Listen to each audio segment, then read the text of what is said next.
Remington. Oh, thank you, Remington. God. Martin, Gary. Yes. I have been... David, Martin. Gary, David. There we go. So we got that out of the way.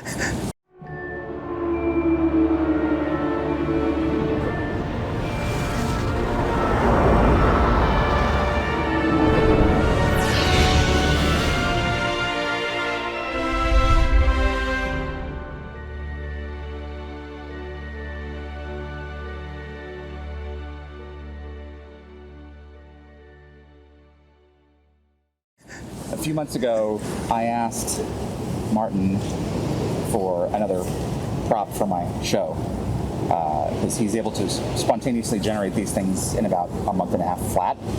And he was trying to. We had a brief conversation about.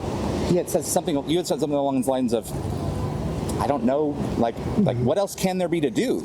Yeah. And I said, I'm seeing a big glaring SGC logo shaped hole in your collection of items for my background here. And what you did is you went and you created one. Yes, we've made one for you for the set of Dial the Gate to the size that you asked for, which is, I think, just about the right shelf space size, and it's in here. So you can just take it home, put it on your shelf, and power it up, or hang it on your wall, and you're good to go. Did he say power it up? Oh yeah, it's LED. Oh. So if you would do the honors. What am I doing? Opening it. I have no way. Yeah, it just opens from the front here. There's just some magnets that way. Are ghosts going to come out and No, furnace there's all? there's no ghosts that get that. And then we can remove. It's just some foam on the top to protect it. Mile. Oh my God! It's Stargate foam. Stargate it's foam foam from the show. This was. It's this thing. It's this thing. Not the foam. In there, which is the logo from the SGC conference room. Are you room. going to just hold that up, David, or just have it? Does it come out?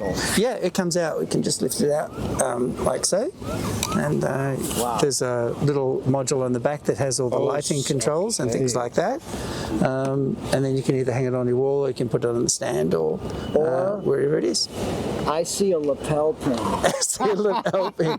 It would need to be a bit smaller, but it's tie pin maybe. So, and this a second one. Cufflinks as well. So you created this thing based on images? Like you didn't? Yeah, just on photographs that I could find online. I have never seen the actual, the real one, other than the photographs. But of course, the other one was much larger, but we wanted one of this size so that it could fit exactly where it goes. On the back, it says Stargate Command, and it's built by that famous person who constructs them, gate builder. Yeah. So, wow, look at that. SGC, I guess the A for home. Yeah, it's the point of origin. Earth symbol. Yeah. Yes, the Earth symbol. Yeah. Wow, that's amazing. And it lights up. It lights up. Yeah, it has two different settings so that hopefully it doesn't blind David's viewers on wow, set. okay. So I can figure it out. Yeah, there's a button on the back, and you can also program it to do different things and colors and stuff like that. The thing that blew me away, Martin, was your ability to accurately replicate the paint job of the real one with having different photographs to choose from, because it was lit on stage as one thing, and then it's lit in regular lighting as it looks like something. The colors look like something else. It looks very different. Your ability to figure out paint sheen, but also paint color is ridiculous. Yeah, I think. Let me see this. Yeah. I think if I know this correctly, these colors are. This particular tone is from the Benjamin Moore collection, Bleeding Porpoise. This one is from. This is called Dusty Prostitute. I don't know why. And the blue is Cancun Hangover. These are from the Benjamin Moore collection of It's a fortune in copyright. Fantastic. Barry, would you like one? Would I like one? Yeah.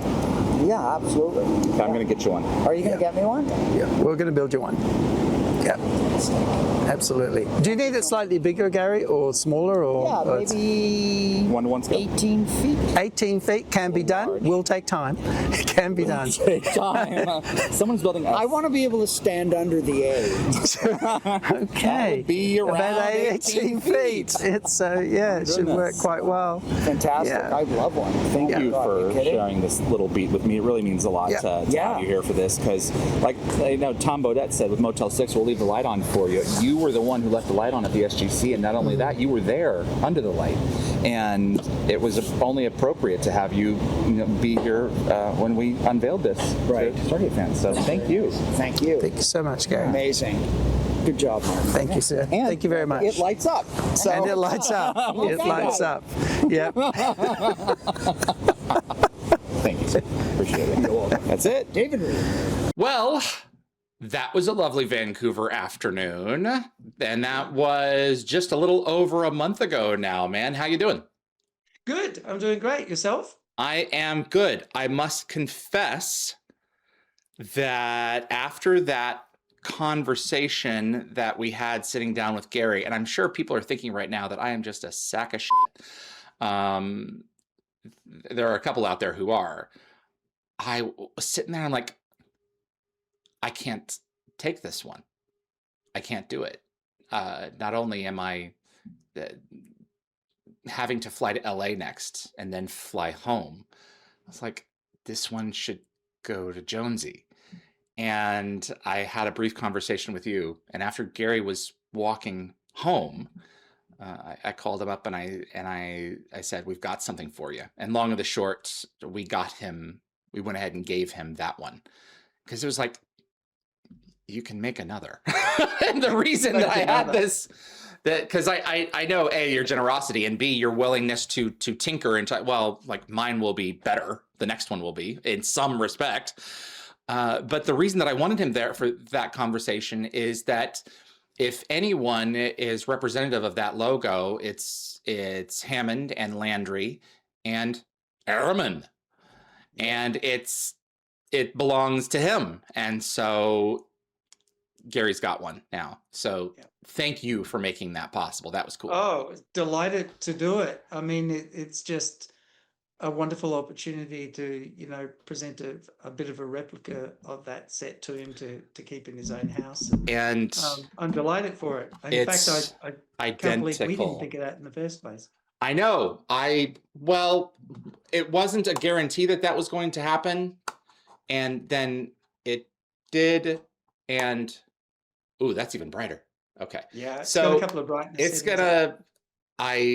gonna be a little bit to figure out and make everything work. Are those intentional holes that were built into the chevrons there? Is that on purpose? Yes, to just try let a little bit of light filter through a little Oh bit. yeah, because they're very uniform and pretty.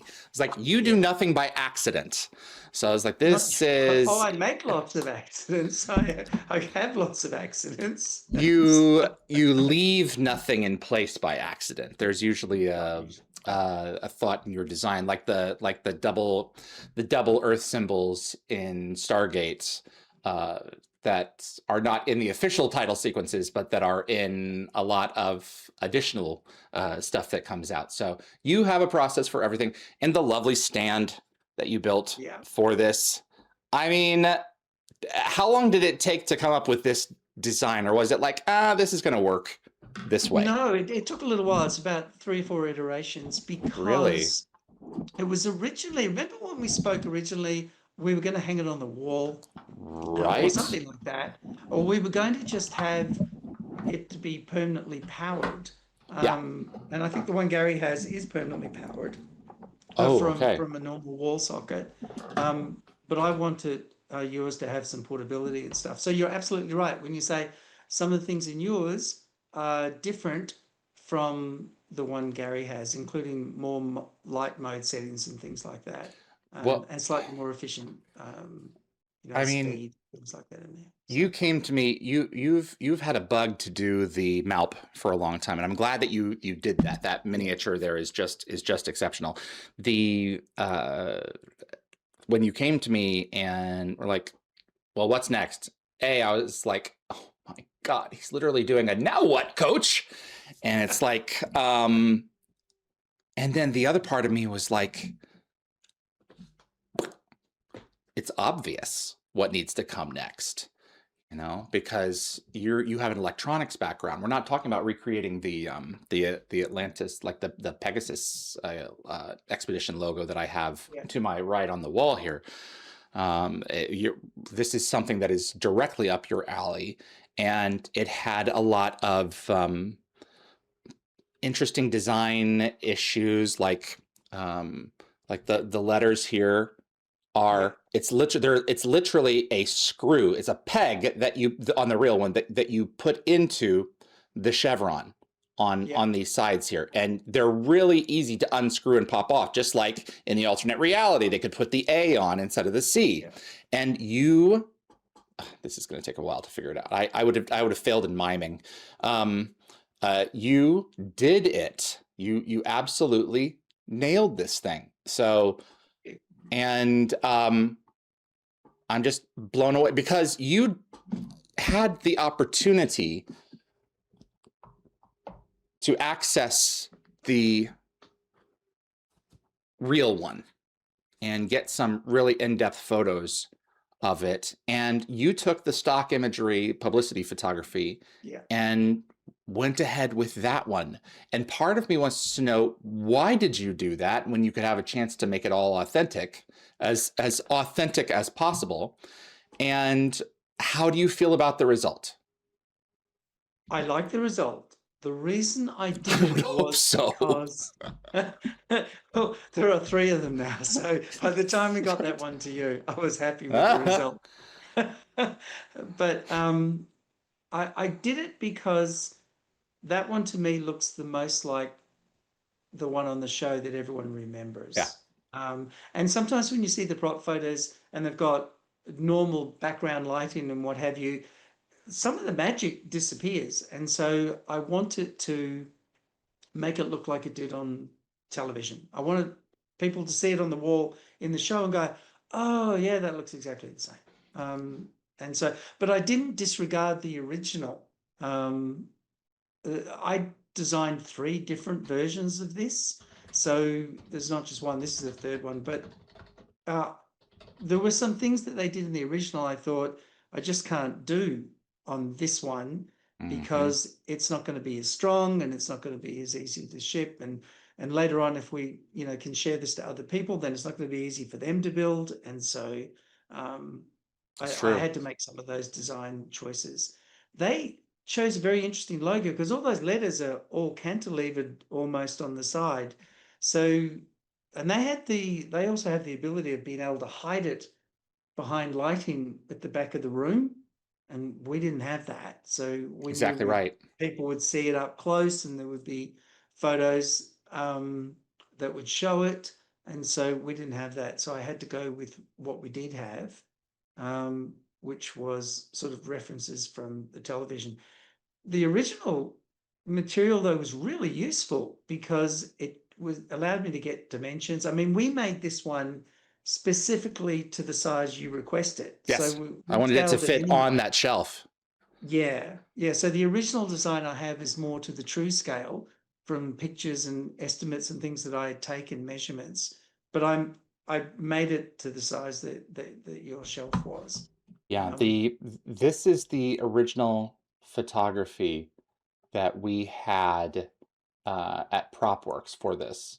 I cannot tell you how much money we spent to create this single image, because the bulb that was custom built for this thing that wrapped around the enclosure in the back was shattered, and I think it was shattered before we had it. I think it had been destroyed. I don't think it got destroyed in transport with us. We were pretty darn careful. So we had to go in LA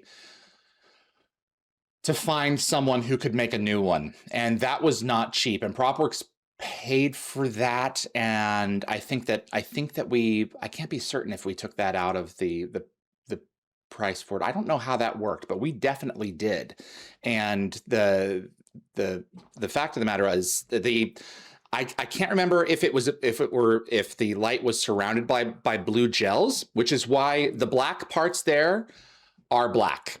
And they always were. The blue gel or the blue light itself was what made the black become black and blue, literally. And so when you have this one here, you and I went back and forth about, because I said, look, I sold the original one. That's a black background. And there's a black chevron in front. And I said, the lights should be blue. When they hit the black, it will generate that effect. And you were like, no. And I was like, I couldn't get you down from that. Like, we went around a couple of times on it and you weren't going there. And I'm now hauling you in front of the Inquisition so please explain that choice in design to a labradoodle.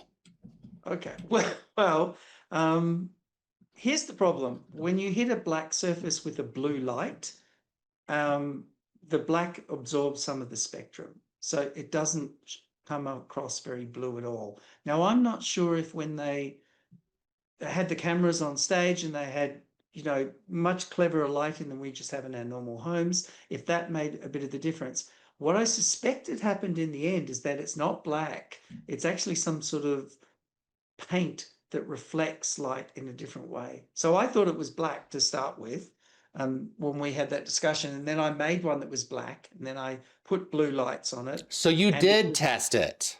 Oh yeah, I tested it. Okay. Absolutely. You didn't tell me that you did that. You did. I didn't realize that. Okay.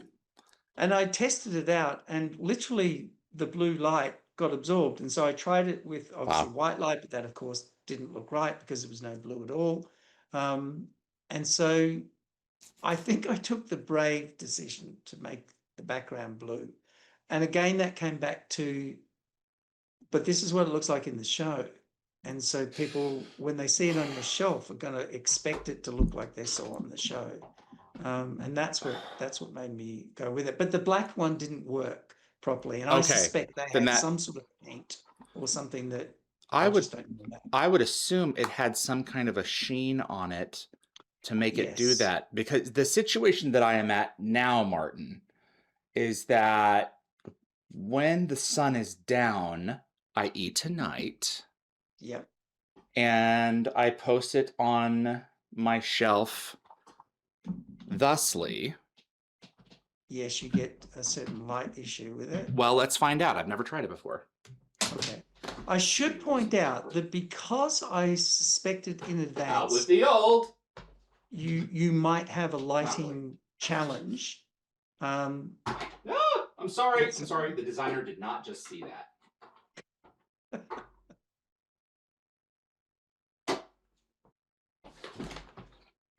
Now. So it's interesting. So there's a couple of things here, right? We have 2 light levels built into the device. It's on the lower one. Yeah. If it needs to go lower still, not a problem. Really? Because I had foreseen that you may have this request. You had foreseen it. And so what I did was this is a fully programmable device. And so all you need to do is just plug in your USB cable and I can tell you just one number that you need to change in the code that you will instantly represent it with. And then you can change it to any level of brightness that you wish.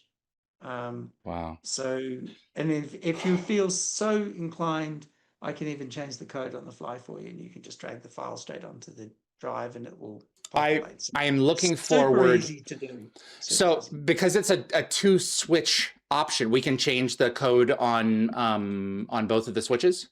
Yeah, we can do anything you want. So my thought process is to have, man, this is so in the weeds for people who are just like, just tell me about the damn prop. Don't tell me how you're going to set it up on your show.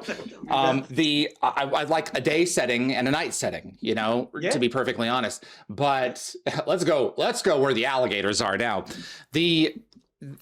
What makes the magic is the combination of the backlight and it being lit on from the front. From the front. And so I am now left with the exciting challenge of trying to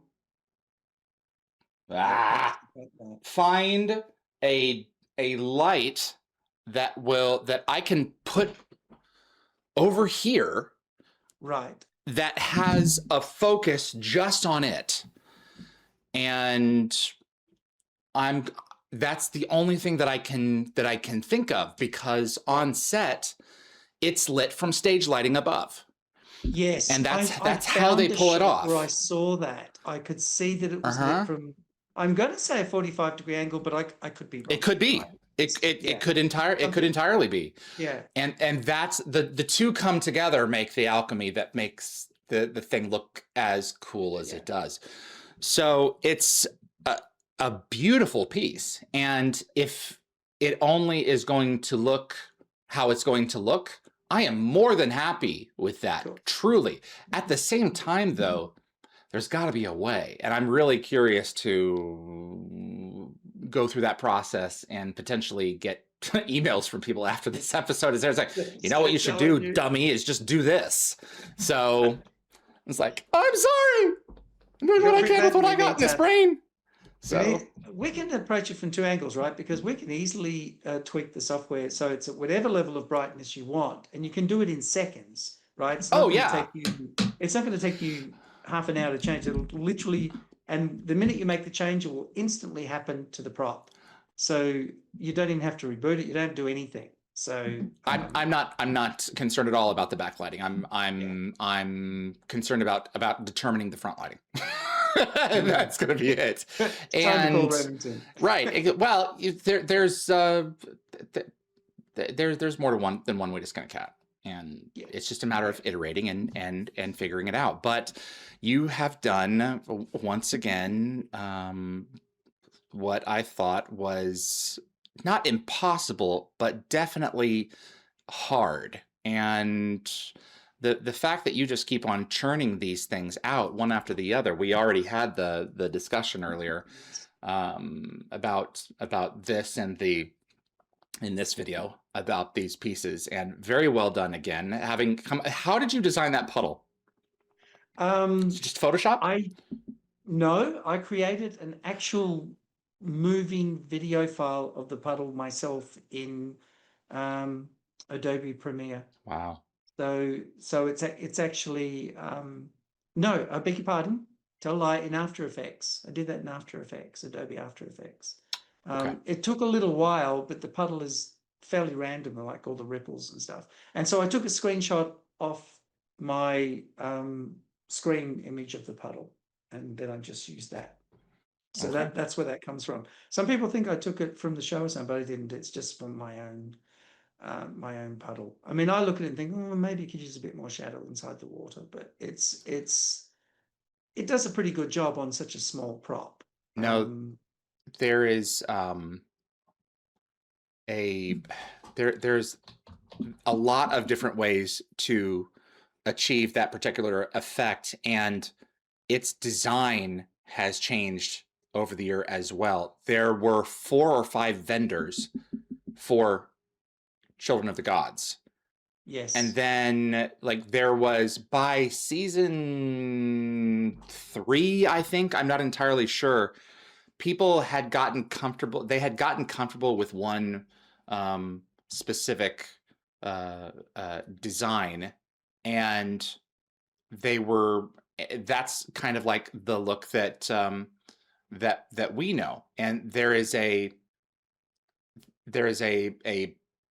Pegasus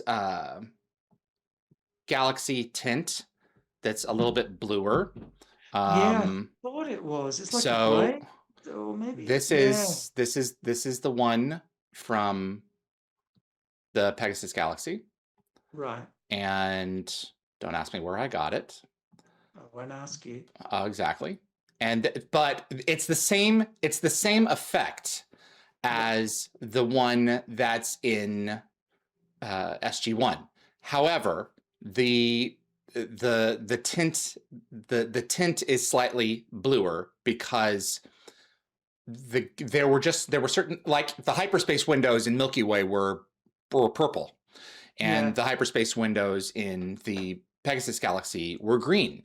And the Pegasus galaxy itself was green if you look at all the really, really wide angles of it.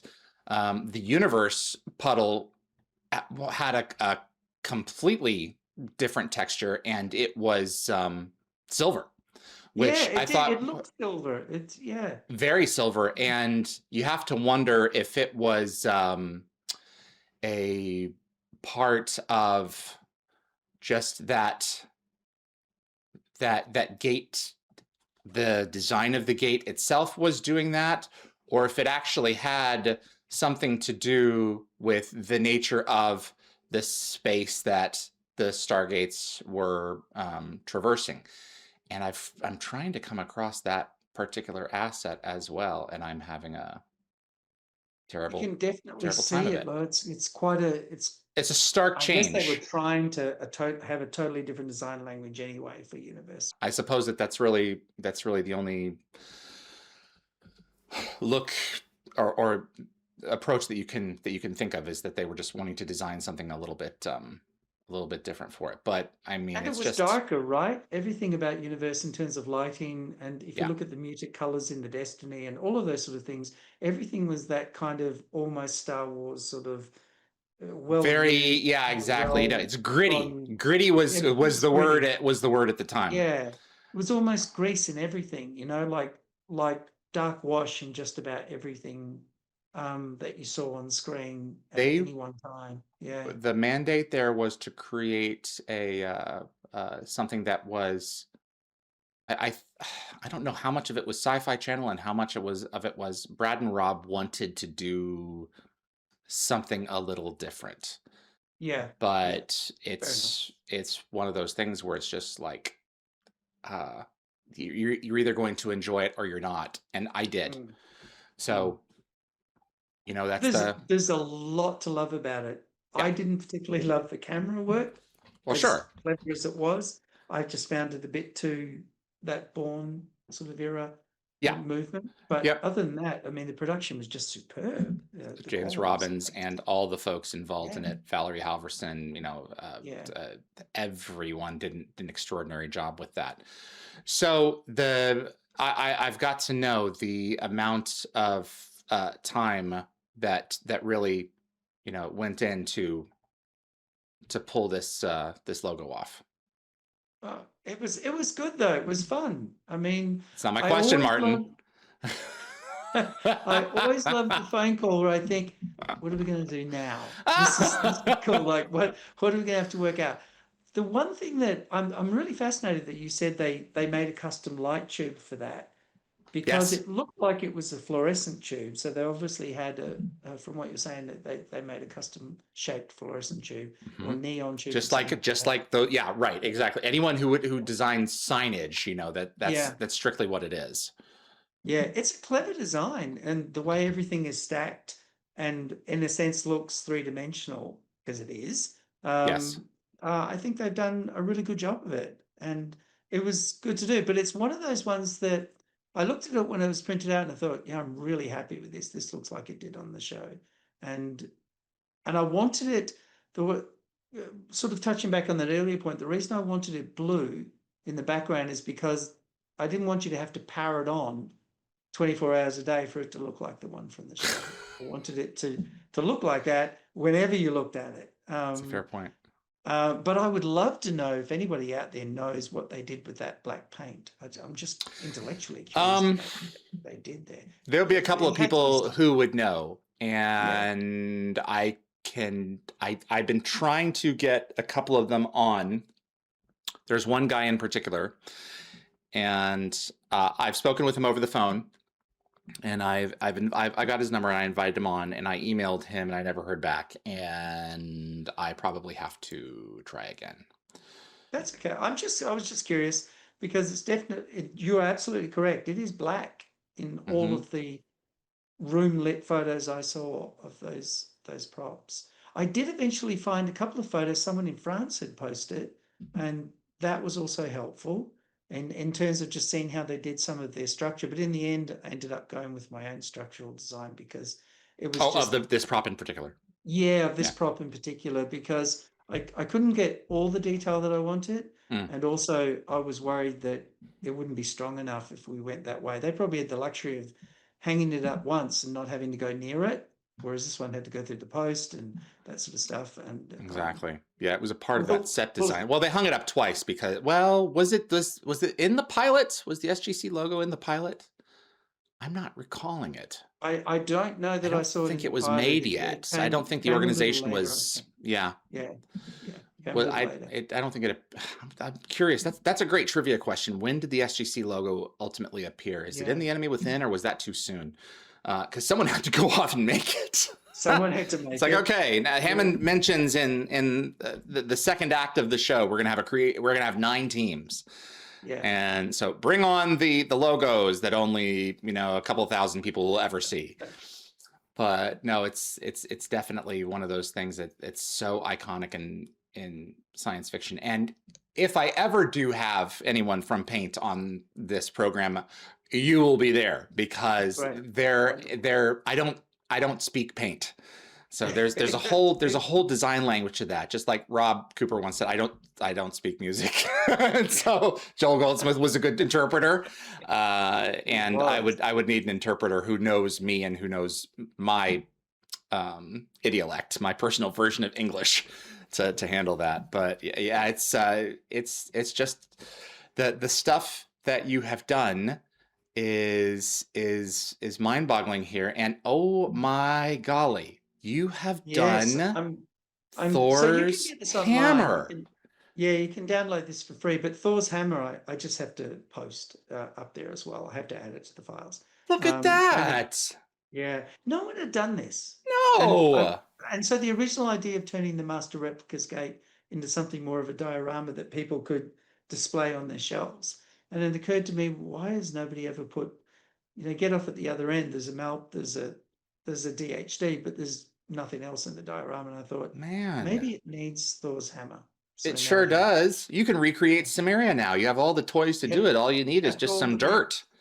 Yep. Yeah, you can go out and get your hot talks and put them, do a forced perspective thing in the background because they're slightly smaller anyway. And that is so cool, man. Yeah. Wow. So and again, your paint job. Is this a stipple effect? Is that what that's called again? Yeah, it's like a stippling effect, and there's some weathering added in there, and the top is sort of an old gold. If anyone sort of wants to paint theirs, when I post this up there, that's sort of like an old gold. In fact, that's what was interesting about the SGC logo, the gold. Yes. The hardest bit was getting the gold right on the pyramid. Yeah, on the top of the whole logo itself, just the way it's gold, and it was the most challenging to get that right. I'm pretty Not this sure. One. Okay.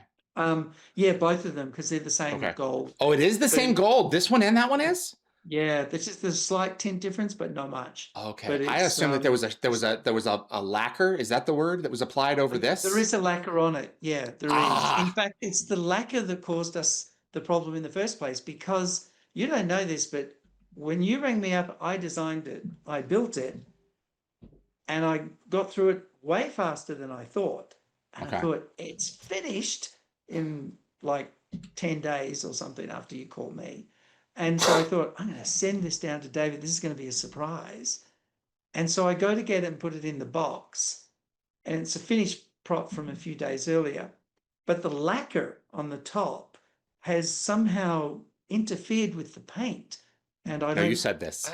Yes, and it turned it's like you had gotten white paint and started blotching it all over the place. Wow. And so it was completely ruined. So wow. So we started again.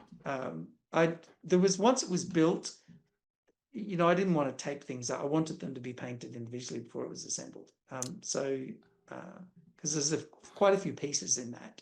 I mean, you're designing something, but there's applied chemistry at work here. You're not unlike a cook in a kitchen mixing ingredients together. So when you get certain chemicals involved, things can go wrong.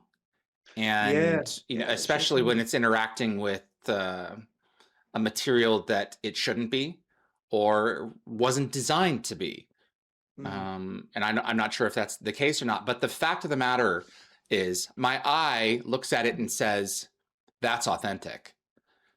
And so, you know, it couldn't have been as complicated in terms of layering as like the puddle jumper was to get that stipple achieved. But puddle jumper was not easy. No, it wasn't the hardest thing. Well, you have to land on something. You know, I had the same conversation with Ben Robinson over at Master Replicas, who's designed the official models for them, and you have to pick one because it was seen in so many different lighting situations. The two props that existed, the physical one on the exterior, then you had the interior, and then the digital models of which there were at least two of. So and each lighting situation is different for it. So you just have to pick one and pray. Yeah, and in the end, what it came down to is the one that you saw on screen the most. That's really what it came down to. Right.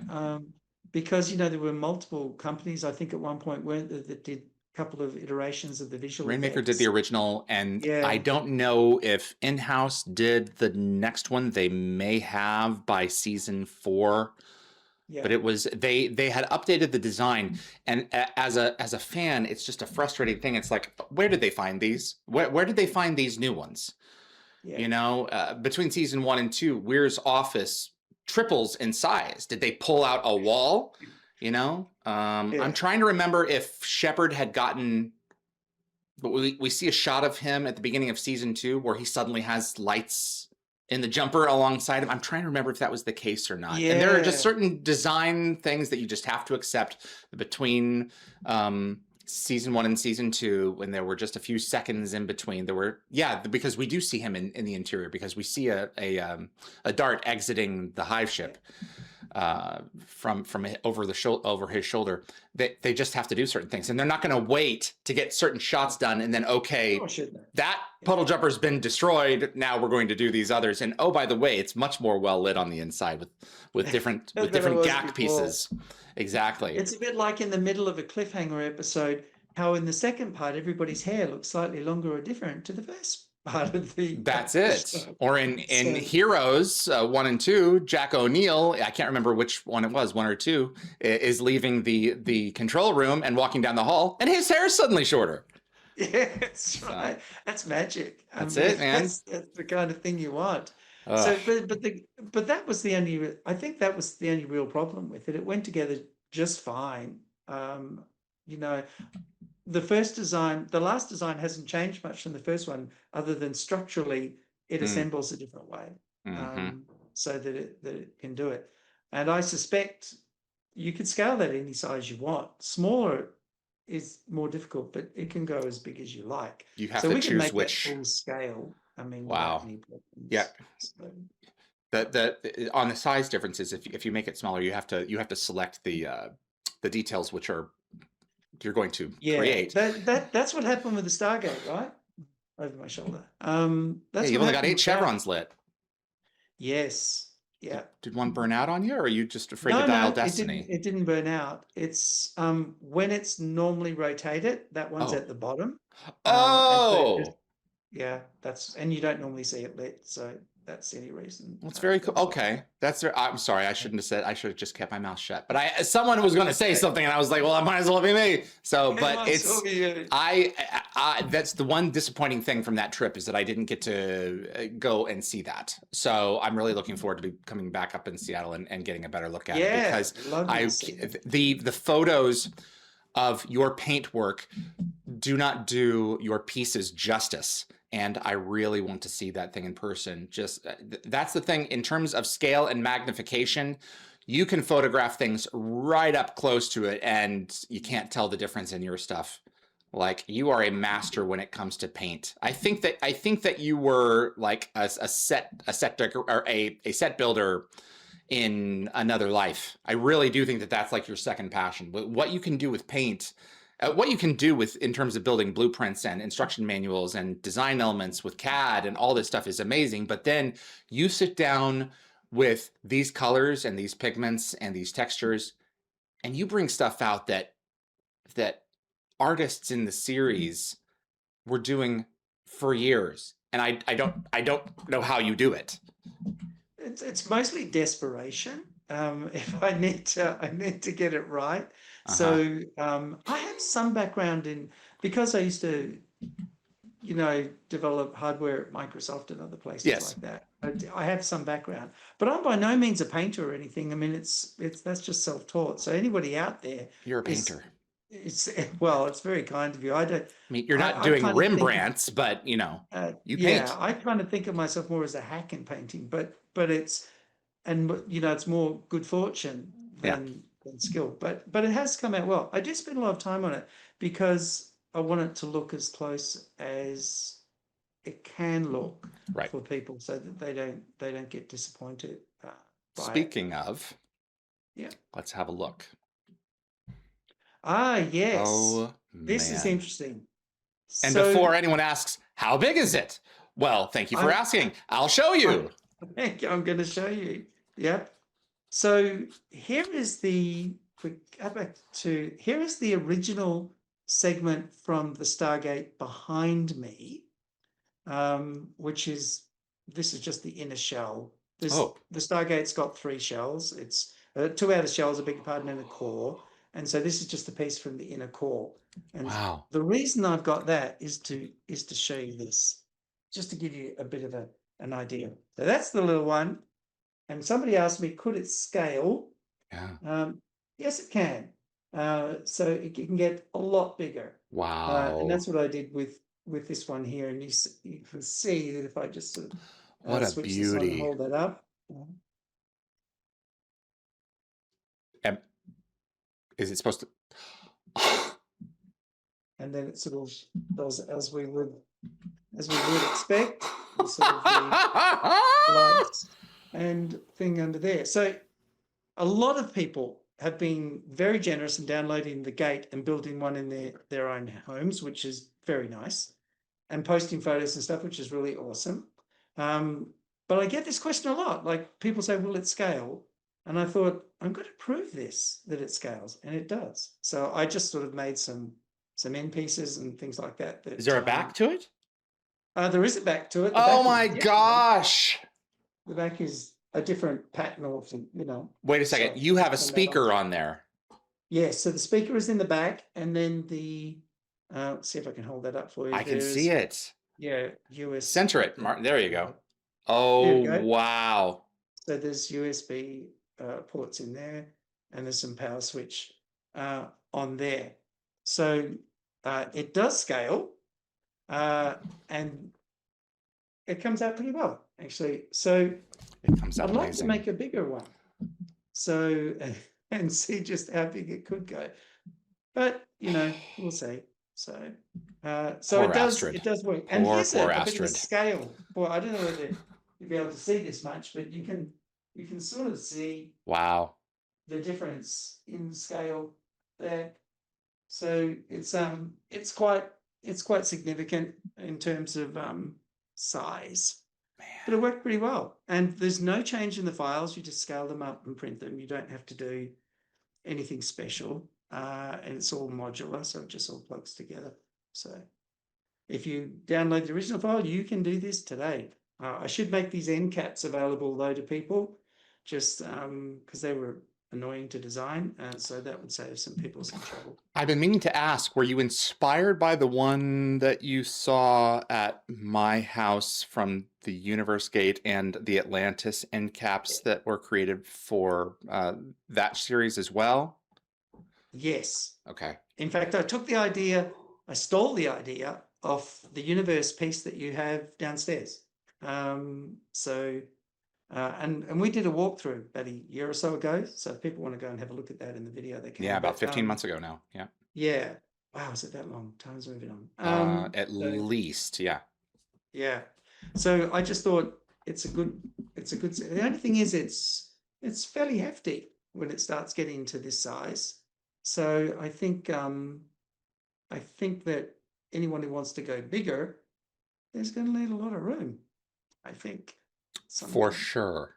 Yes. Most definitely. Anyway, you're probably saying, where's he going to put all of this?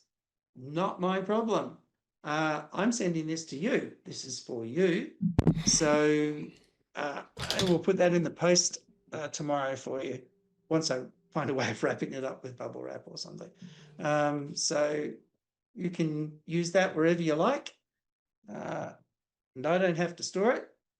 Astrid will be so happy because there's no more need for me to find storage space for it.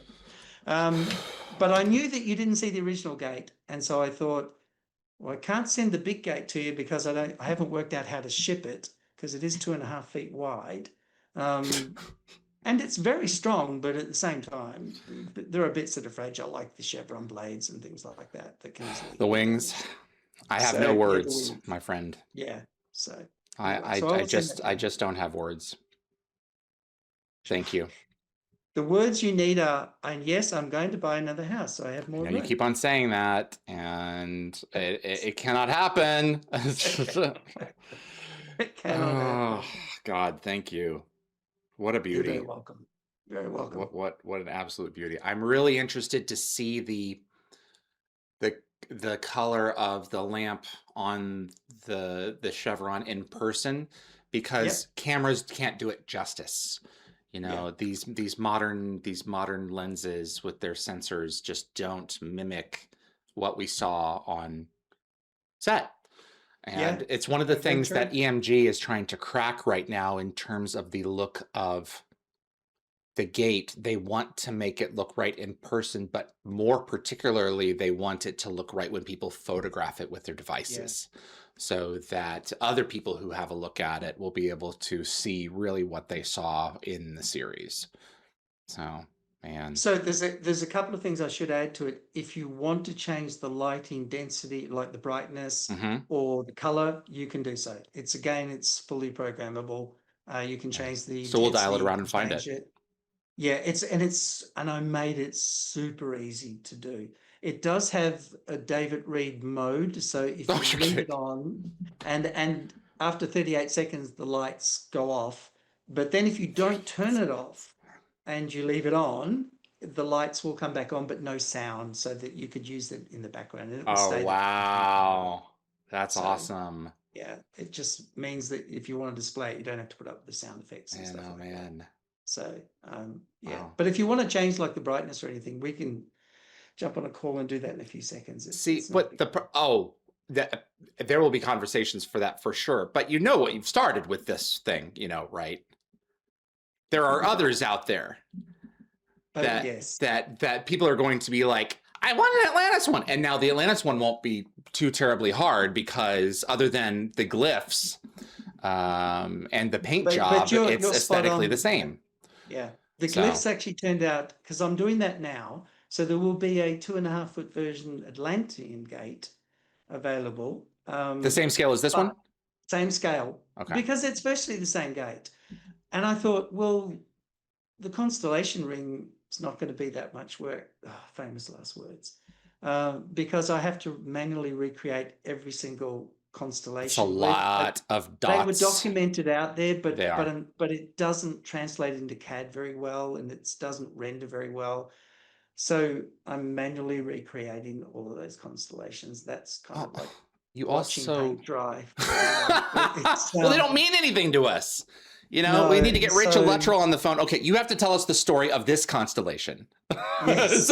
And now what's the story of this one? Because they don't look like anything for us. You just know you're going to get somebody ringing you up going, oh, constellation 25 seems to be out. And you just think, so it's a painful process to go through and do it. I thought I was going to get out of it fairly easily, and I could just use existing. No, not with out there, but not with as thorough, not with as thorough as you are. No, you wouldn't. It just didn't work. You wouldn't find anything else other than exactly correct, acceptable, unless you're specifically going for like your palm scanner, a based on rather than a one-to-one recreation. Yeah. Oh, I've recreated that as well. I know you have. I need to send you. No, but I've done it again.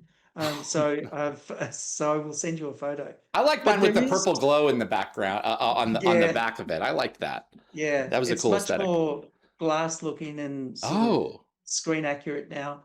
But interesting. but So I you did managed to figure out find- the opacity of the clamshell. Yeah, the other thing I'm doing is putting a working screen in there. Okay. So we can have better graphics. But I down the Stargate Atlantis was delayed because I worked out how they did it in the show, or how I think they did the constellations being lit up in the ring. Unfortunately, depending on somebody printing it in certain types of plastic, the constellations show up backlit just beautifully, and then others they don't. So there's different opacities of plastics and things like that. Now, and then if you paint it, that's another layer on top. So I'm not yet sure how we're going to resolve it. Look, caveat emptor, or whatever the equivalent is for let the printer beware. Yeah, You know, and I'll probably produce 2 rings for it. One that looks like the lights are on all the time, even though they're not, so that people can display it, much like the Master Replica's Gate, that looks like all the constellations are lit up. And then one where it actually has the electronics effects underneath. And then people can just choose which one they want to print. And yeah, if you're not electronically minded, you don't really want that, then you can just print out the one that has. So let's fill in. There's a couple of people whose eyes are glazing over at this point, trying to figure out what it is that we're talking about. So, what the Atlantis Stargate, the constellations come through the blue, semi-opaque, semi-translucent.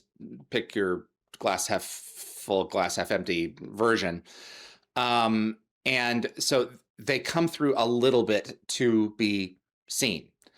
And then what you're saying is you're having trouble replicating the correct density of the plastic? Yeah, and composition? I've got the layer heights and densities pretty much spot on, but depending on the type of plastic you use, sometimes the backlit constellations don't shine through. Okay. And so it gets lost. And so it's really, I'm going to have to be very specific for people who want to make their own as to which plastics work best. And which it's not a big deal. Like it's in terms of, it's just that I want it to look as accurate as I can. And which means we may not be able to paint that in a ring, and which means they have to use a certain color of plastic to make it look as authentic as possible. So you're in this case, like once again, you're gonna have to pick one. You're gonna have to settle on something like which. Yeah. If you split the baby, neither one would look ideal at all. So if you get to pick a certain design and stick with that one, and they're like, okay, well, this design is authentic. This way. It's the way you can go. So if you look at the Milky Way Gate that people can download now, and you look at all the pictures that people are posting on the side of ones they've built, it's kind of about 50-50 as in terms of proportion of people who've put electronics in there and people who've just decided, they don't need electronics and they're just quite happy with having it as a static display. It's so big that it conducts its own presence, and often made me think when I was building it, once I assembled it, thought, wow, I'd never seen the on-set original, but I wish I had it because it must have been so impressive. It was it leaves you silent. Yeah. Because you're in the presence of something. Yeah.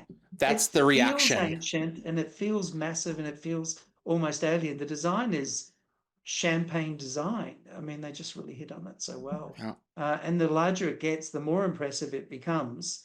And that's I adore my Master Replica's Gate over there. I love it. I'm a huge fan of their work. I'm a huge collector of their work.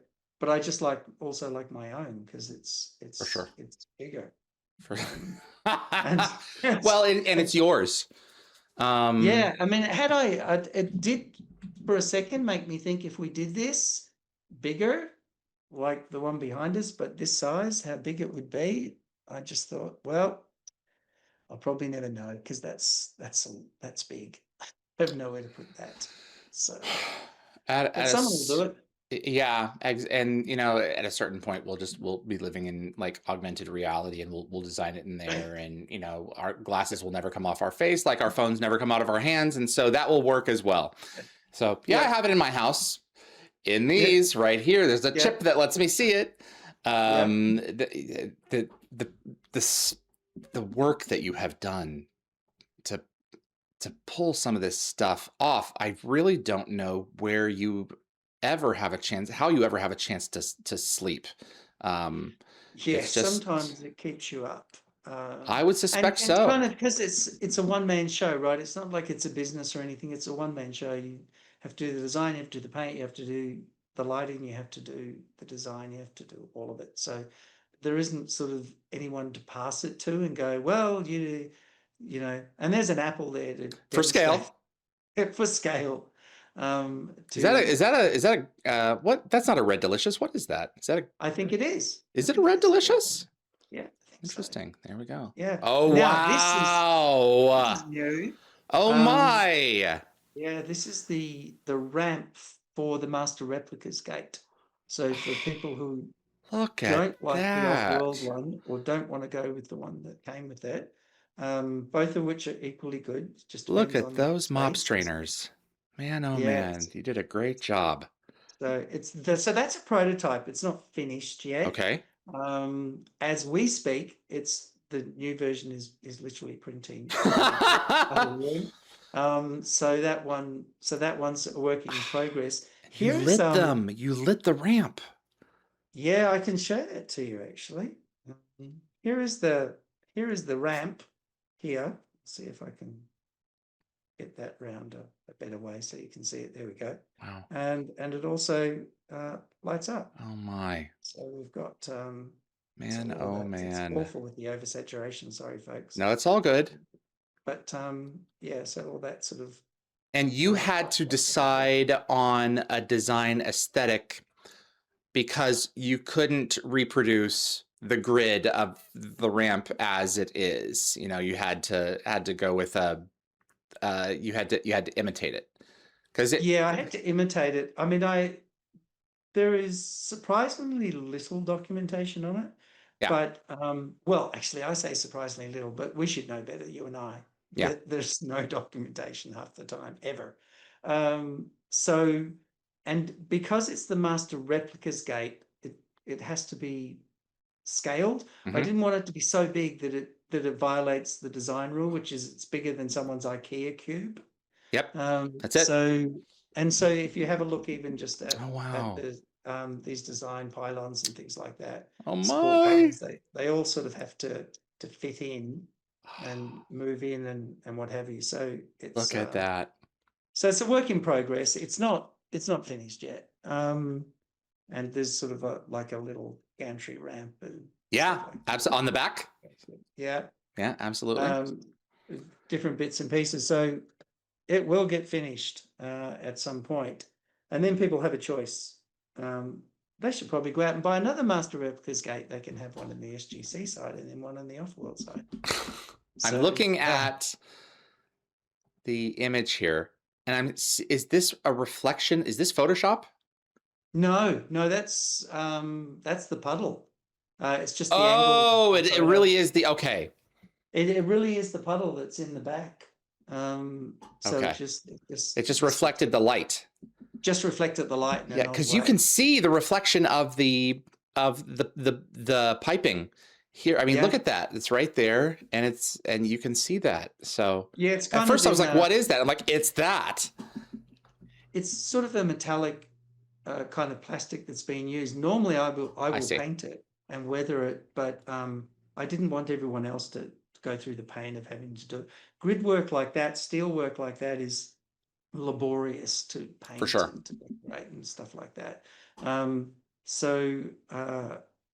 But does it stop there? No, of course not. We're going to put it into an SGC diorama as well. So which I've already. I'm well into. He's not going to finish until he's built up to like level 20. I'm not going to finish until I've built the whole room. The whole darn thing, and the missile silo and everything. The missile silo, the elevator. Oh, man. So I'm going to do that. That's a work in progress as well. Oh, All yeah. the doors are done, all the control panels are done, all the little control working consoles are done. All that sort of is finished. Astrid is going to definitely give you papers. Yeah. Yeah. Probably. You're going to have to sign on a dotted line, man. That's it. It'll It's just over. get big, and then I'll go, I'm going to send it to David. What am I going to do with all this stuff? I'll take it. Give me a case for it. Case for it. Send it down. So I am going to do that. And there is another one. Just started on the Stargate Universe stand. So the one for the Master Replica Stargate Universe. And I'm making the assumption, I don't know, but I'm making these from the production photos, I'm making the assumption they will ship it with the matching stand to their existing product. And I thought, well, again, people may not have the room. So I'm just going to complete the set that I've done and made available. I'm trying to remember it's a pretty straightforward, because it goes under just like the Atlantis one did. It just goes under the floor. Yeah. You're going to have to make some definite choices about that. Whereas with the Atlantis one, you merged the grand staircase and the gate, which was actually, in hindsight, like rather elegant. Like, had they integrated that as well, like put a set of stairs on the Stargate, that would have been really cool. Just people would have just tripped when they came out of it, though. Yeah, I think it would have been a series of accidents. Yeah, exactly. So yeah, because stairs are probably the worst for actors to have to navigate and make their mark. Exactly. Though the off-world ones definitely had it. So well, that's the other choice we have. We have off-world platforms for the other Master Replicas gates, really. So do we do the off-world platform for Universe, the way they had that sort of ramp? Well, a bit like the one that you had behind you. That right there. Yeah. Yeah. And I always thought that looked so slippery until like later on in season 1, where they actually go to a planet where it's ice and they just slide straight down. It's like, okay, there's no way they could have gotten back to the top. That just did not happen, you know? Like they couldn't have gone back through it. Maybe if they had like a running start. No, not even then. No, so not even that. They weren't going back up that thing. Sledding hill. So we have that choice. We could do that one, or we could do the gate room one. But the gate room one is like the exterior walls around it are very complicated and beautiful, but the actual place where the gate is sitting is a bit like Atlantis, just on the floor. So we have to come up with something clever to make that just a little bit more visual. Reflect Destiny in some way. Yeah, Destiny's interior. Yeah, well, because that's sort of like a black. It wasn't quite black reflective floor. It was kind of muted, but it was just a reflective floor, and it had some lighting in it, which I don't know. That just seems like we could do better. So I think that inspiration will strike. I'm racking my brain right now because I have pieces of Destiny in my house, and it's like that, those golds and those greens and the grays, and like something has got to click at a certain point. It'll be like, okay, this can really go with that to represent. Yeah. To or represent maybe we'll this go design. with, I don't know, a bit like we did with Atlantis. Maybe something that's a sort of a mixture of different influences from the show that sort of just represents a piece. Really, it's only there to display the cool work that Master Replicas have already done. So it's just to give people a different size display base. Sure. But, the only thing that I can think of is that there's a chevron in the floor that lit when the gate was locked that they never really highlighted on screen very much, and that like you have to really be paying attention to it, because I don't think they ever look directly at it. And it was one of the things that Rob pointed out to us when we were on set for the first time, before we had even seen the pilot. No one was allowed on set. They made a special exception for Darren and myself. And we're like, I was asking, so it goes in the, so the chevrons aren't really locking. Like, what locks? And he says, well, look up, there's a ball that lights every time a glyph is right there. And he said, and then looked on the floor, and I looked down, and there was the chevron on the floor. He says, when they're past engaging and then they have a lock, this one will light up. And it was like, so from episode 1, I was always looking for that, and I've always been surprised the number of people who don't even know that it's there. No, so you could probably do something with that. Yeah. And Darren pointed out the light at the top, The ball, spoke to him about it. Yeah. And he also mentioned, could it rotate in there, which it could. I mean, there's nothing to stop us building a mechanism so it rotates. The challenge we have there is we want to keep it steady enough so that Master Replica's gate doesn't shake in. Yeah, there's. I mean, it's kind of challenging. If you were wanting to make something that was like a rubber kind of gasket, I don't know. I mean, this one definitely spins, and it's only just. Does the ring spin, David, or does the whole gate spin? I hesitate to really do it too often, because one of these days it's just gonna spin no more, and when that day comes, it's gonna be a very sad day, because there's not gonna be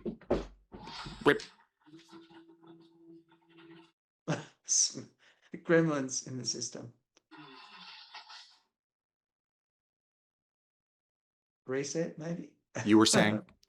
Yes. So we may put something in there. We could probably rotate it, but I'm not sure. Or maybe people would prefer the off-world stand. I don't know, the ice skating stand. Choices. Choices. So we may do both. I'm giving you enough time and silence the critics. Thought process. Oh yeah, absolutely. Yeah. So the interesting thing about the platform was it's more complicated than it looks. It doesn't look very complicated, but it always goes back to that appreciation moment for the original set designers and what they did. For sure. It just did such a wonderful job. Yeah. And I'm sure they got in there and they just did their job and went home. But I mean, years later, when people come back and look at it, like myself, it's an impressive body of work. And you just see it and think, well, it's a gantry and it's support steel, but it's not. It's actually it's cleverly done. But on top of that, we A, look at it as fans watching something that we enjoy. Then B, you go in and take it apart, because you have to put it back together again at a certain size. Yeah. And you have to be faithful with certain design elements and faithful to your own choices, and at the same time manage to pull off something that people can look at a glance and know exactly what it is. Yeah. So you are looking at it in a way that almost no one ever has, and therefore you possess an appreciation of it that most Stargate fans lack, which is really cool. Yeah. It's an impressive. I mean, Richard and the entire visual design team just need to take a huge bow, because it's such an incredible achievement. And I haven't met Richard, but I've only seen his interviews, but he's amazing. I mean, he's pretty extraordinary. The team are incredible. It's champagne casting for the team, and so I'm very confident that someone of Martin Guerro's pedigree will assemble a great cast to do something similar, if not the same. Some of the same people, hopefully. I don't know if they're available or what may be. But you mean the production personnel? Yeah, it'd be lovely. It's but I don't know. They better have them on speed dial. Yeah, I would imagine so. But it depends if it's an entirely different story, and maybe it's set in a different place, and maybe they don't need as much of that reference. I don't know. We'll have to see what they come up with. The only thing that is there are a handful of things that are consistent in every iteration of Stargate, and one of them is a new show always introduces a new network. Yeah. And I see no reason why that shouldn't be the case. I highly doubt that it will be ancient. I suspect it may be ours. Yeah. Or ours with an infusion of Asgard. Yeah. I wouldn't be surprised if we come across another alien species that invented gate travel, because we know that the Tolans did, and I did. So you hope that the Asgard bring the Asgard back, But I mean, you imagine how cool they would be today with visual effects. I rewatched. On that note, I rewatched that moment in Unending where Thor reveals on the bridge of the Odyssey that their last attempt to solve their genetic flaws has left each of them with a rapidly debilitating disease. So all they have to do is solve the disease. They don't have to suddenly make them have genitals again and be able to reproduce and put them in new bodies. They could do that, but that's not what we're used to seeing. And we've got Vanir Asgard in the Pegasus Galaxy who don't possess that illness. Yeah. So there's a million ways they could easily. A million ways, and it's implied that their copies of their consciousness are stored in the Odyssey. Yeah. So I would never let that ship fly around again. Sorry, say again? Unlike the search for Spock, they don't have to go out and do crazy things to try reinvent. Who is the keeper of the Katra? That's right. The Odyssey is. Odyssey, right. USS. So son of Prometheus, Daedalus.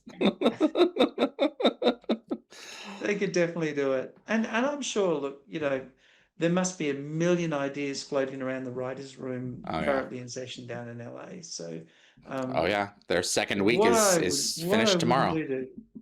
Sit in one of those. That would be so much fun. I hope someone is taping a few of those sessions. I hope so. I hope it's kind of like a behind the scenes.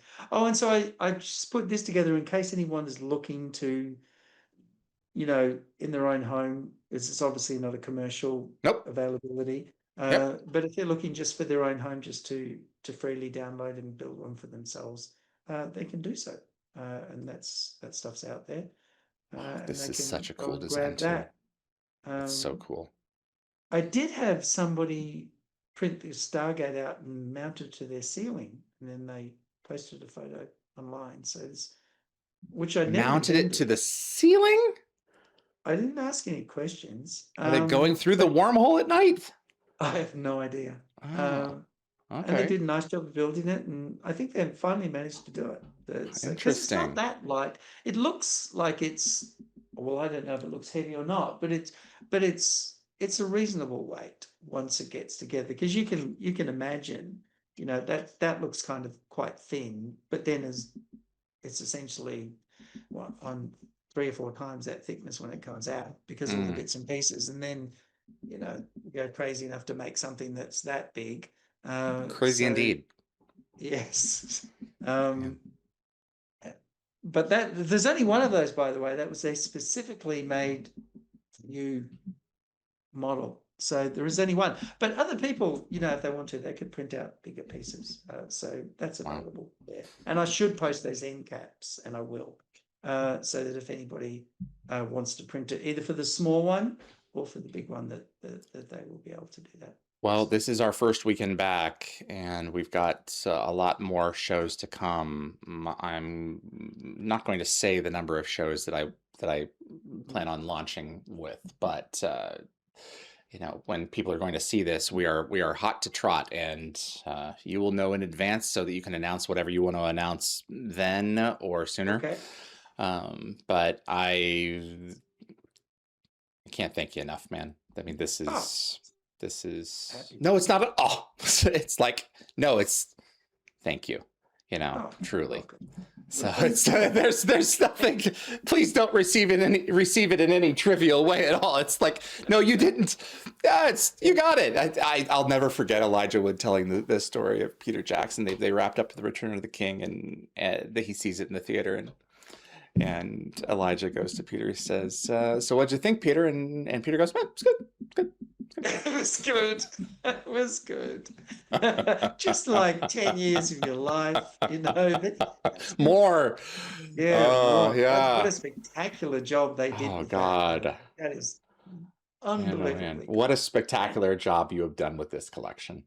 Thank you. And the fact that it leans into existing merchandise. That's, I think, your piece de resistance, where you've gone and been like, let's create pieces that augment existing merchandise that people can enjoy and embrace both. And this is a niche enough hobby right now where it's right now is the key term in that, where, you know, it has utility in terms of helping to promote what is available, and then turning around and having people create, you know, custom pieces like this that they can celebrate. And what you're doing, you're celebrating your fandom is what you're doing. That's the entire purpose of it. Right. Yeah. And you're satisfying that creative drip that won't quit. Yeah. So yes. The madness that won't quit. Right here, I hear it. I hear it in my head as well. I would love it. You know, the more that folks come on board and produce sort of licensed merchandise, I'm excited for. I'll be first in line I have all the master replicas ones. What have you? Yeah, for sure. As long as it's of quality. And in the meantime, hopefully this keeps people passionate enough to, you know, follow the show and to allow them to have some fun in their own home. That's it. It doesn't have any scale about it, but it was never intended to. It's not a commercial effort. No. So it's not intended to be anything like that. Let's try this next. Let's John Gadetsky said something really interesting, which reminded me a lot of Kennedy's speech in what was it, 63 or 4, where he said we choose to do these things and the other things not because they're easy, but because they are hard. Right. And Gadetsky commented on the fact that, you know, they were going to Atlantis was going to breach the ocean surface at dawn, and he said that's the most intense lighting that you can imagine is at dawn or dusk. And it's from a story perspective, structurally, it just makes sense for Atlantis to return at dawn.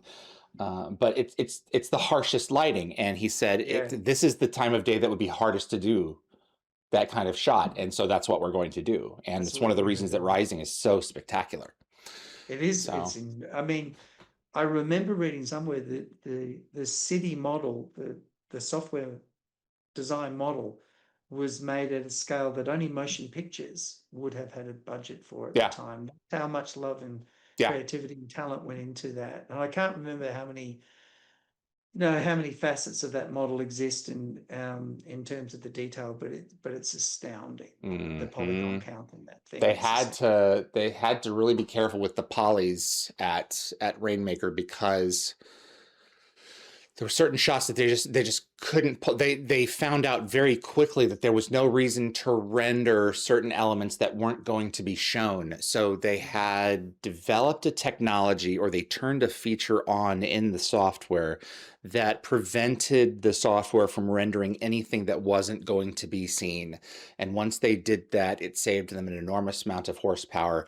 Because I don't know how much video you've produced, but I cannot tell you how many hours I have sat there rendering something, and you're spending so much time getting this thing going, and it's finally clicking, and you're getting near to the end of it, and the damn thing crashes. Yeah. And you have a deadline, and you have to start over again. Always when you have a deadline. So absolutely, you have to get it done. Craig Vandenbiller, when he was talking about creating the replicators for the first time in Nemesis, the first 2 or 3 rows of replicators are the only ones that get blown away by the is it an MP5? What Rick is carrying? I forget what it is. Yeah, he's just cranking through them, and the ones behind it, they didn't really animate. They had to, and on top of that, they couldn't animate them all at once. So they did passes of them, and had the computer animate, and so they would render a pass of a certain set of replicators, and then go in and create more replicators, and just kept them out of the way of each other in the design process, because the damn computers couldn't render that much with that much horsepower in 2000. They couldn't accept what it was that it was being asked to create. And each of those paths had to be painstakingly created for each of those little buggers, literally. And then by the time you get to Arc of Truth, The software has evolved to the point where he was able to map the collision of the geometry of the walls of the Odyssey, and the replicators were walking themselves around objects. They were just doing it themselves. Yeah. And all it did, each of them had a brain, and he was able to literally set them free. So he just gave them a track to follow. And it's just the same guy, Greg Vandenbuehler, from beginning to end. And what you're doing with this stuff is not that dissimilar. And it's just that all it is, it's just a different avenue of artistry. You know, he probably can't do stipple like you can on these. I'm sorry, I just love saying the word. Wish that on anyone. Well, it's quite the I mean, I don't think I've ever owned a sponge.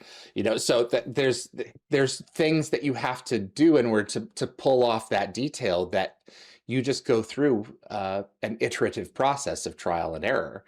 And I mean, William Murphy did the same thing when he designed that clock there. I forget where it was where he posted it. He was either in chat or posted it in a comment underneath where you were talking about the fact that, you know, that represents X number of iterations right there. And Will wrote, "This guy gets it." I'll never forget that. Yeah. So. Oh yeah. I looked at that, thought I knew what the pain he's gone through. That's exactly right. You've had that experience. Yeah. So. But I mean, hopefully people will then be able to, in the case of these things, download them, build themselves, and they will never know the iteration process and the tolerance issues and the reprints because it didn't fit properly, and they'll never know all of that, and that's just fine. I mean, it's, you know, it's like we always say in the software business, hopefully we do the hard work at the back, and so you only press a button and you never think about it, and so that's, you know, it's the same design process that I've brought here that I had in Surface. You know, you go and you do the hard work in the background so that when it's in front of people, they just don't think about it. They just think, one button. So that's really the point of it, just to make it easier for others. There's no point everybody going through that pain. One of us goes through it, and then hopefully everybody else can benefit from that. And some of them are a delight, and some of them are not. So some of them are far from that.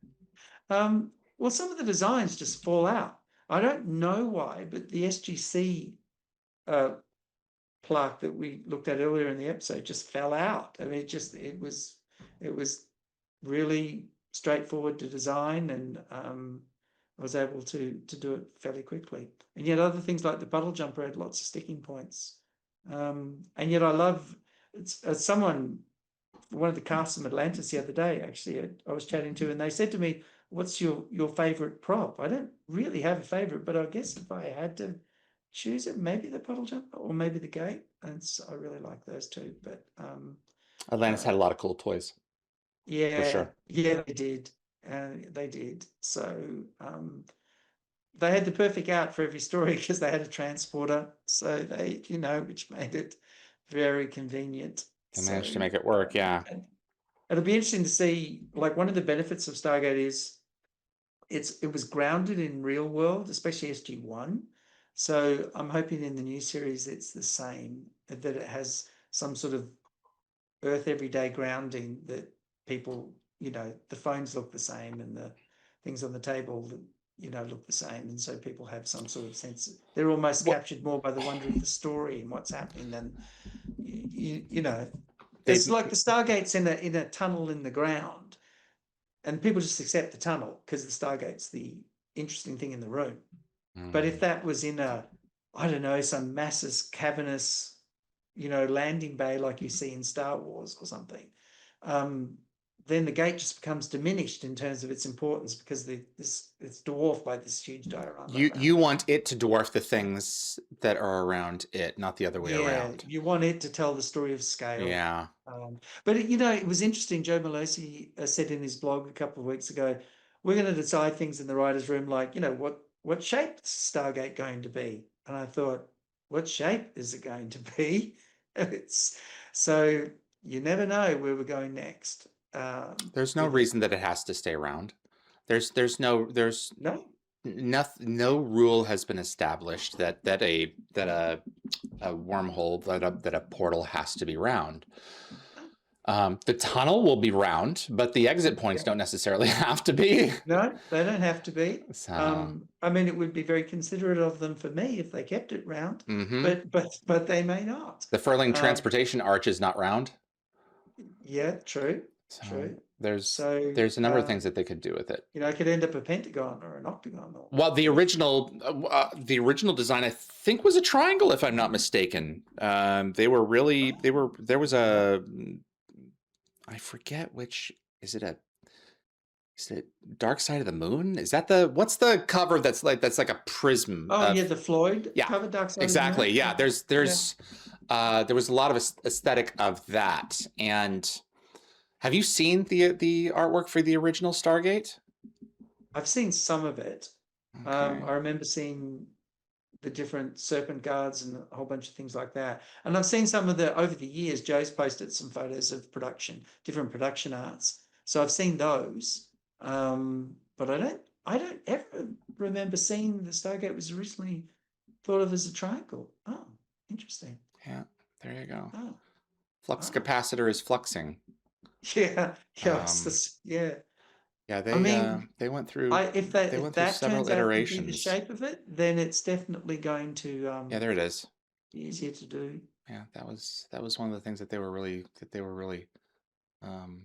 considering there. So Someone asked me if I was going to do a Stargate Universe Gate in the same scale as these gates. I'm not going to do that. I'm going to do the new gate whenever it comes out. So whatever that looks like. well, I'm not going to take it personally that you're skipping over my favorite gate. No, don't. I mean, because don't. It's always possible, but Yeah, absolutely. I understand. how do I'm gonna have to get in a car and drive it to you. That's the only way to ship it. That's the easiest way to do it. Something like that would not. I mean, I would want it to be featured on the program, and you really couldn't really do that. So it's because it would take up it would dwarf the room. So we'll talk. The nice thing about what you've designed there for me, and thank you again, is that it does fit the standard IKEA cube. So it does. Oh, hang on, I haven't checked that. No, it does. I don't see. Based on what you've shown, yeah, that I don't see why. Yeah, it's just slightly larger, but it will fit your shelf perfectly behind you. Yeah. So I know that for a fact. So because I have something similar, so it will fit that. It won't fit in the Calyx cube, the IKEA Calyx cube, because it's slightly wider. But all the other things do, well, except the gate. That needs a wall or a seal or an optional ceiling, if you chose optional to do it. ceiling. Yeah, for sure. Yeah. Someone said to me they're going to print a really big one and use it as a home theater screen. So I suppose I suppose that you could, for sure. They said, do you see any problem doing it? I said, no, the model was scaled just fine. I said, are you kidding? I see many problems doing that. But you may go insane taking that long to make it. That's it. Because they do take a while. Yeah. Mostly because they're structurally reinforced, so they don't fall over. Which, is one of the things I look at the original set and think, oh my God, how did they? No wonder they had the gantry, because the thing's going to fall over. That's it. You really have to design the core structure really strong, which is why this one has 2 inner shells in it, to make sure it doesn't fall over. So you're basically forcing me into this here. There was a story that I was going to tell earlier, and then I stopped, and now with that many fallovers, I did that on set. So when you're looking at the Stargate, there's these 2 pieces on either side with like little with like big screw looking things in front of them. Yeah. On one of the lower levels of the metal mesh on either side. And let me see here. There it is. Let me pull this up. Where it's supposed to be. There. It's because it sort of sits on that near that gantry. That's correct. It was this metal thing, and I wasn't watching my footing when I was with, it was either with Carol Appleby or Bridget Prochaska from Publicity. And it was dark in the gate room, the SGC. And I pushed one forward and it went, and of course the grating underneath went, it was a very loud clang, because that's all it does is clang. And Bridget or Carol came back around the corner and they're like, what was that? And I bent down and I picked it up and I sat it upright again. And all it did was just sit there. And I can only imagine the number of times that it fell over, that people just knocked it. And it was this just hunk of metal, and you righted it and went about your day. And it was like, man, that was loud. So that was fun. But you don't want to replace one of those. No, no, that was kind of wild. But it's a facade. It's not real. It's as real as it needs to be to get the shot done. If there's a fight on set and someone goes and pushes someone else into the wall, did they build a new wall for it? No. They put a couple of 2x4s at an angle behind that wall and they just reinforce it. They get the shot and they move on. So it's just wild. It's absolutely, and they have a guy with an open paint can standing by, ready to go. It's an illusion. It's an illusion, but it's done masterfully, right? Yep. So you just totally buy into it, and with the combination of wonderful lighting and great performance from cast and crew, you just believe it, because you're just sucked into the story, which I think ultimately is its longevity. I mean, I think its effects hold up pretty well for the age of the series. Atlantis doesn't have any problems, of course, in this universe, because it's still fairly young that way. But SG-1's a bit older, but the effects still hold up really well. But it wouldn't matter, because the story is told so well. That's the it. Performances are delivered so great. I mean, I often think of, it's that Master Braytek moment, right? With Tony Amidala when he's there, and you just think, when he's talking, that's all you're looking at. You're not, you're not. His performance is so strong, just like so many of the cast there, that you're just sucked into what they're saying. That's what you're tuned into. And so I think that's part of the power of it. That's what good storytelling is. You have the pieces in place that help sell the entire thing, so long as you have the right people and a passion for the project. You're not going to lose. No, and there's never a better illustration than Sir Patrick Stewart. I was in London a few years ago, and he was doing a one-man play of A Christmas Carol, and I think he performed, I'm going to say, but it's inaccurate, I don't know, 25, 30 different parts. And there was it was an empty stage, and it had just a chair and a tiny little basic table, and then maybe one of those old-fashioned sort of study desks where the old accountants used to sit up really high, and that was it. There was nothing else except lighting, and he would proceed to move from seat or table or stand or jump around or whatever. Have a conversation with himself? Yes, he would be each character. Wow. He would be each character, and he received at the end of it a standing ovation that lasted almost 20 minutes in the audience. I don't think I've ever seen a more amazing performance in my life anywhere.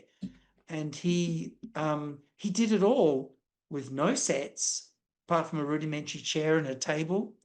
And I remember him in one scene sitting around this fire that didn't exist on the stage in the Crutchet household, and they were, discussing the very meager Christmas meal that they had.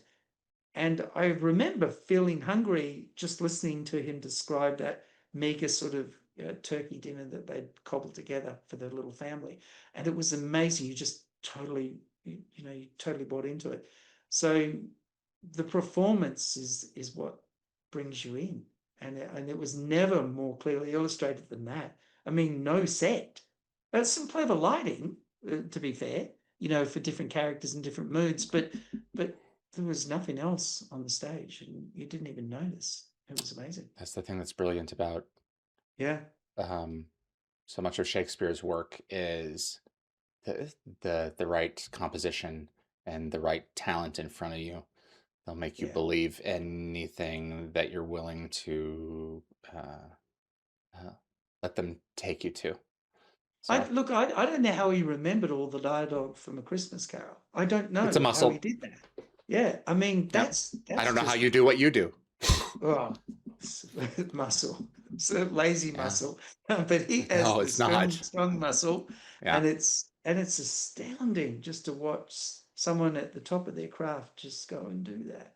I mean, it was amazing. Yeah, It was very I can't really fortunate stand you to be right now. That's pretty. Ebenezer Scrooge is my favorite literary character of all time. Yeah. So, Oh, to he was watch Sir so Patrick good. Stewart pull that off. There's an audio version of it. I've been looking forward to it. So, but I mean, you're in the presence of the master though in London, and that's you can really see the Royal cool. Shakespeare Company, coming out, and anyone who's sort of seen anything in the UK, even at the RSC, would know.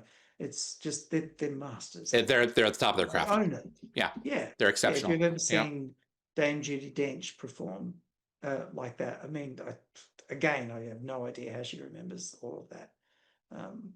So it might It's as on my well list. Might as well be a what? It might as well be an ancient. I couldn't remember all of it anyway.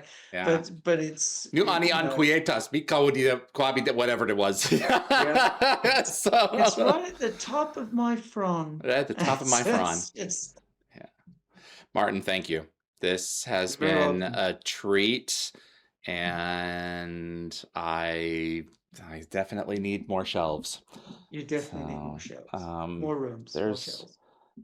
It's nice to have options, for sure. Yeah, we also need to take the we need to take the weather device and make it full scale, I think, because that was I love it. It would definitely fit the real one would fit it's half scale, isn't it? Oh no, less. It's actually really big. It's kind of like the height of that shelf there. Yeah, and it's purple, big. more stipple. Yeah, it needs more. And the question there was, and I've never been able to answer it, was it actually purple, or was that the color that the studio lighting reflected off it? So I've shown you the concept art for it. I've seen the sketch, but and I have some screen captures of what it looked like. It was partly purple, and it wasn't pure purple, but it had oh hell, where is it here? Because people were like, show us. We know you've got some reference to it somewhere. Where's the Touchstone? Sure it was airbrushed in, because for sure. I remember the episode with the I think it was the NID or somebody jumped through the gate, and they opened up the case and it was there, and it definitely that's correct. So that's the effect, and they definitely managed to mimic that aesthetic for sure. And I'm convinced this is furling technology. I'm convinced. Yeah. So ours looks like that, but it doesn't quite have that it doesn't have that stipple in it. So we need to, at some point, we got to fix that. That's a massive oversight on our part. Well, it's a beautiful prop, and it's from it's not an obscure episode, but it's not an insanely important one either. No. And I was blown away when you took up the challenge just to do it. It's like, well, he's definitely going to be going there.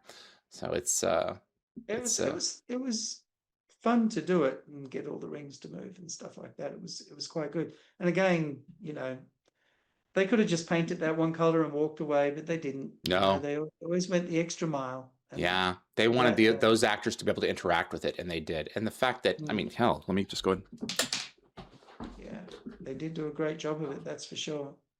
I was like, because I got it from you, and I was like, oh, that's so cool. He made a static thing. And it's like, oh no, he didn't. It ain't static at all. And it's sheer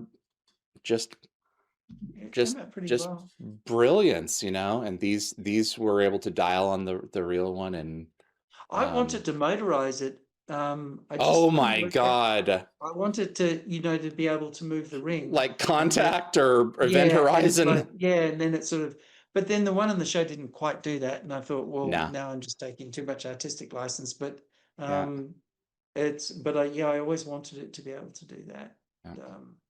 One of these days, we'll get back to it. It's No. on the list. It's a beauty for sure. And your little bumpers on the bottom. Yeah. So we now use smaller bumpers, so more discreet bumpers on the bottom. More discreet. More discreet. I'm going to let you go. Okay. Thank you for helping me kick off season 6. This felt really appropriate, and thank you again for your beautiful gifts and all of your talent, but your willingness to share it so generously with all of fandom. So I hope people enjoy it. Absolutely, sir.